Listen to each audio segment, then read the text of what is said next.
Hey, have you seen Potsy around? I'm gonna paint the house, starting tomorrow. Emotional climax when the father has to choose. Did you ever really know the young Ron Howard, the one full of weird twists and surprises in 1974? At that moment, Ron Howard was shifting from beloved kid star to rising adult actor, navigating changes few fans ever saw. What unexpected turns were hiding behind that familiar smile? In 1974, Ron Howard might have been one of television's most recognizable young actors, but fame had not sent him running to a Hollywood Hills mansion. He was still living at home with his parents in Burbank, surrounded by the same family life he had always known. It was a conscious choice, too. Ron valued the stability, the home-cooked meals, and the grounding influence that came from being around people who saw him as more than just a star. The Howard household was a modest, busy place, with Ron's acting career fitting neatly alongside everyone else's schedules. This meant early mornings leaving for the Happy Days set and evenings coming back to the same dinner table where he had grown up. Friends and neighbors still saw him mowing the lawn or taking out the trash, proving that even at the height of his rising fame, he was still just another kid from the block.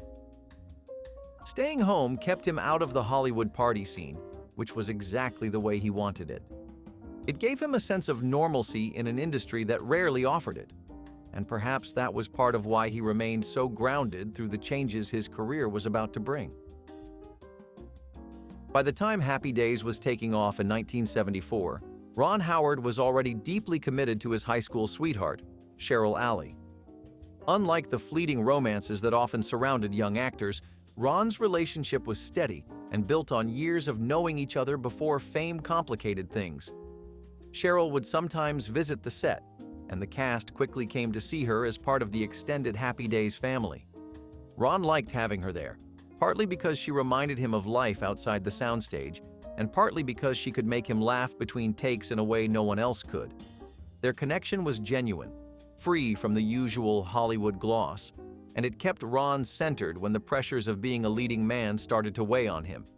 He never hid the relationship from the press or his colleagues, which was rare for the time, preferring honesty over manufactured mystery. Even crew members noticed how his mood seemed lighter when Cheryl was around.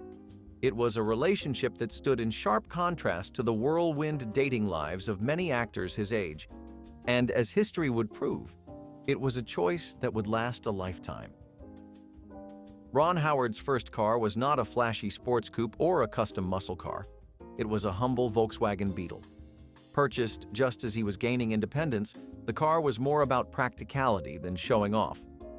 He liked the Beetle because it was easy to drive, economical, and had a kind of underdog charm that matched his own down-to-earth nature. It was not unusual for fans to spot him driving it around town, sometimes even with scripts piled in the passenger seat. The little car was a far cry from the sleek rides featured in Happy Days, but that was part of the appeal for Ron. It was unpretentious, reliable, and completely his own. Learning to maintain it gave him a certain pride, even if it meant the occasional Saturday afternoon under the hood trying to fix something. For someone who had grown up working since childhood, the Beetle symbolized a personal milestone, a piece of freedom earned through his own effort. In a town where image was everything, Ron was perfectly happy to drive something that said more about his personality than his paycheck. Even though Ron Howard was well into his 20s in 1974, the crew on Happy Days could not resist calling him Opie. It was a nickname that followed him from his years on The Andy Griffith Show, and it stuck partly because it was said with affection. For the crew, Opie was a reminder of Ron's earlier career and the fact that they were working with someone who had practically grown up on television. Ron took it in stride, smiling whenever someone used it, even if it meant occasionally being treated like the kid version of himself. It was not just the crew. Guest stars and even network executives would sometimes slip and use the name without thinking. The funny thing was, Ron understood it completely. Opie had been such a beloved character that separating himself from it entirely was nearly impossible. Instead of fighting it, he embraced it as part of his history. That easygoing attitude helped him transition into Richie Cunningham without alienating fans who still pictured him in Mayberry. When Ron Howard landed the role of Richie Cunningham, he faced an unexpected challenge: learning to drive a stick shift. Many of the cars featured on Happy Days were era-appropriate manuals, and some of Richie's scenes required him to handle one convincingly. The problem was, Ron had only ever driven automatics, and the idea of stalling on camera in front of the entire crew was nerve-wracking. Determined not to let it become a running joke, he arranged for practice sessions in the studio lot, where he could grind the gears in relative privacy. Crew members who happened to see these early attempts got a kick out of it, offering both advice and good-natured ribbing. Over time, Ron got the hang of it, and by the time those scenes rolled around, he looked completely natural behind the wheel. It was one of those behind-the-scenes details that most viewers never suspected, the kind of skill that had to be learned quickly just to keep the illusion alive. In the end, the audience saw Richie driving like he had been doing it all his life, while only Ron and a few laughing crew members knew how much work had gone into getting it right. In 1974, the same year Happy Days was gaining traction, Ron Howard also appeared in an episode of Love, American Style, the anthology series that had indirectly spawned Happy Days in the first place. Shooting that episode felt like a strange full-circle moment for him, because he knew the two shows were connected behind the scenes. The Happy Days pilot had aired as a segment on Love, American Style a couple of years earlier, so being back on that set carried a little extra weight. For Ron, it was a reminder of how close this role had come to not existing at all if that pilot had been forgotten. The episode itself was lighthearted and playful, but in his mind, it was almost like revisiting the starting line of a race he was now fully running. Those few days of filming gave him time to appreciate the odd, winding path television careers could take, especially when one gig unexpectedly set the stage for another. In a way, it was a quiet nod to the origins of Richie Cunningham, and a small, behind-the-scenes reminder that television history can hinge on a single quirky guest spot. Ron Howard's easygoing Richie Cunningham look might seem effortless now, but one early wardrobe piece caused a bit of hesitation: the leather jacket. At first, Ron was not sure it suited Richie's character, who was meant to be the wholesome, all-American kid rather than the cool guy archetype. He felt that the jacket might push Richie too close to the Fonzie image, and he wanted to make sure there was a clear distinction between the two. Costume designers initially agreed, keeping Richie in cardigans and Letterman sweaters. But over time, small changes crept in: a casual leather jacket for certain scenes, worn more as an everyday piece than a style statement. Ron grew to like how it balanced Richie's boy-next-door image with just enough of a confident edge. It never replaced his more iconic wardrobe choices, but when the jacket showed up on set, it gave Richie a subtle shift in personality without losing his core. For Ron, it was a reminder that even a single costume choice could change how a character felt on screen. Ron Howard may not have been flashy off-screen, but he had a soft spot for the wardrobe he wore as Richie Cunningham, so much so that he kept several pieces after the show wrapped. He saw them not just as costumes, but as mementos of a defining period in his life and career. The button-down shirts, casual sweaters, and even some of the pants were tucked away carefully, like trophies from a time when television was about as big as it could get for him. Ron was sentimental about the fact that these clothes had been part of his daily routine for years, worn while creating moments that fans would remember for decades. He also knew they might one day be part of television memorabilia history, though he did not stash them away for profit. It was more about keeping a tangible link to the work. For him, slipping into one of those shirts again would probably feel like stepping right back onto the Happy Days set. They were simple items, but they carried the weight of countless scripts, rehearsals, and laughs shared just out of frame. In 1974, Ron Howard came close to stepping into a very different kind of role, one in a planned Disney science fiction project. The details never fully materialized, but the part would have cast him far outside his Richie Cunningham comfort zone, leaning into adventure and fantasy rather than small-town charm. It was the sort of role that might have shifted the public's perception of him early in his career, showing him in a much more action-oriented light. While Ron was intrigued by the idea, scheduling conflicts with Happy Days made it nearly impossible. He was already fully committed to the series, and leaving even temporarily risked disrupting the momentum the show was building. The Disney project quietly moved on without him, eventually being reworked and cast differently. Still, Ron occasionally wondered how it might have shaped his path if things had lined up. In the end, though, staying with Happy Days solidified his place in television history, even if it meant letting that particular spaceship fly without him.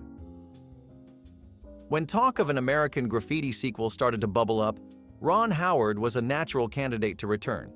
After all, his role as Steve Bolander in the original had been one of his first big post-Opie transitions. But Ron turned it down, feeling the first film told its story perfectly and did not need a follow-up for his character. He was also mindful of typecasting. Playing Steve again might have locked him into a certain image at a time when he was trying to grow. The decision was not made lightly. He knew the original cast and crew were like family, and there was comfort in returning to familiar ground. But Ron was already committed to Happy Days and other opportunities that pushed him forward rather than pulling him back. The sequel went ahead without him, and while it never reached the same cultural impact as the original, Ron never expressed regret.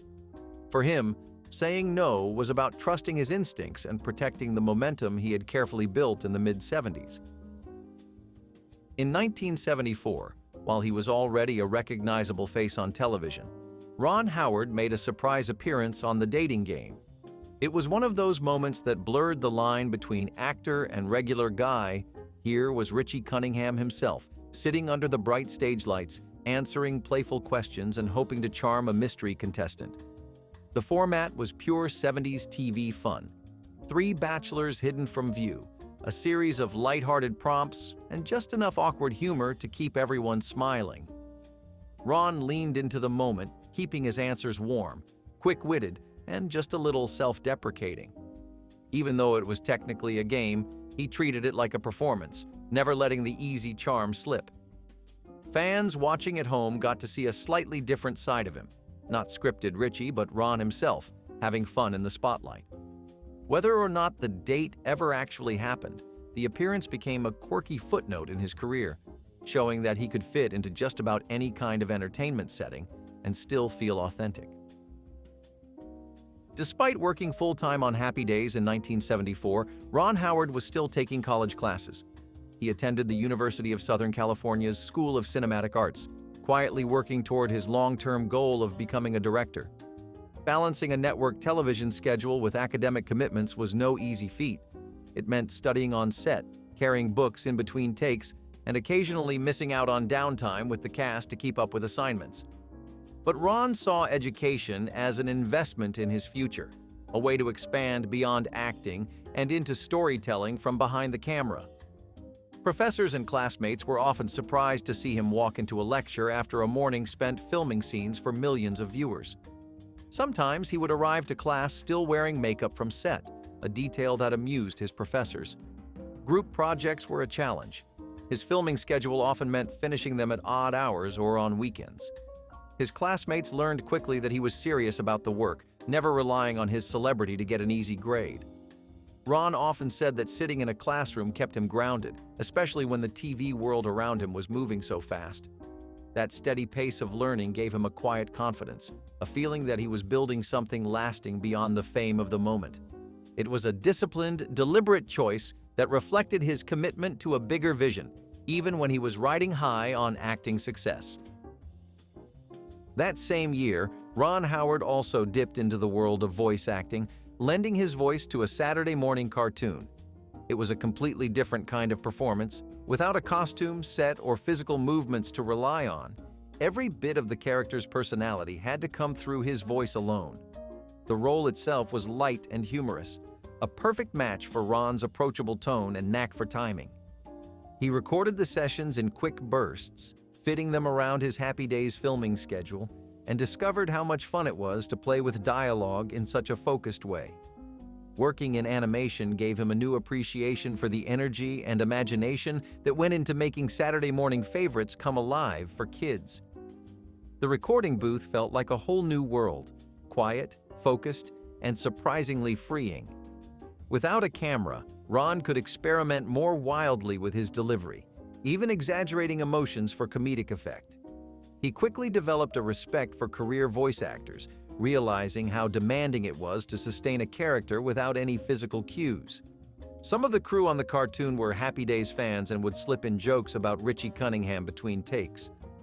For Ron, it was a side project that reminded him there were many ways to tell a story, and each had its own set of challenges and rewards. While it was not a long-term gig, it added another layer to his already varied 1974 resume, proving that his range extended beyond what fans saw in Richie Cunningham's button-down shirts. One of Ron Howard's lesser-known projects from 1974 was a cameo in a low-budget student film. A friend from the University of Southern California film program asked if he would appear in a short scene, and Ron agreed without hesitation. The shoot was as far from a polished network set as you could get. Improvised lighting, borrowed equipment, and a crew made up entirely of classmates. Ron found the scrappy, experimental environment refreshing, a reminder of the creativity that existed outside of Hollywood's glossy machine. He treated the cameo like any professional role, showing up prepared and helping the student crew get the shots they needed. His willingness to work without a paycheck impressed the students, who were operating on shoestring budgets. The role itself was brief, but he still committed to multiple takes to get it just right. Between setups, Ron chatted with the crew about camera angles and story pacing, sharing little insights from his own experience. Some of the students admitted they were nervous directing a TV star, but Ron quickly put them at ease. It was the kind of small, collaborative project that reminded him why he loved the creative process in the first place. It was a quick project, filmed over the course of an afternoon, but it left an impression on him. Around the same time, Ron Howard was offered a major role on a popular daytime soap opera, and he turned it down. On paper, it was a tempting offer: steady work, a built-in audience, and a chance to play a character very different from Richie Cunningham. But Ron knew soap operas often required grueling schedules and long-term commitments that could lock him into one role for years. He was wary of becoming tied to a single genre, especially when Happy Days was still in its early seasons and other opportunities were beginning to appear. Saying no was a strategic move, one that kept his career path open for variety and growth. The offer came with a multi-year contract, something that would have severely limited his flexibility. He discussed it with his family and close friends before deciding, weighing security against creative freedom. Ultimately, the idea of being locked into daily episodes didn't match the kind of career he wanted to build. The soap producers were disappointed, but Ron left the door open for future collaborations. Looking back, he knew it was the right choice. It kept him open to the kinds of roles and directing opportunities that would define his later career. While the soap role might have brought short-term exposure, turning it down allowed Ron to keep his options wide, eventually leading to choices that would shape his future far beyond 1974. If you enjoyed uncovering these offbeat 1974 Ron Howard moments, share your favorite weird fact in the comments, give that like button a little director's clap, and subscribe so you never miss the next scene in our deep dive into TV and film history.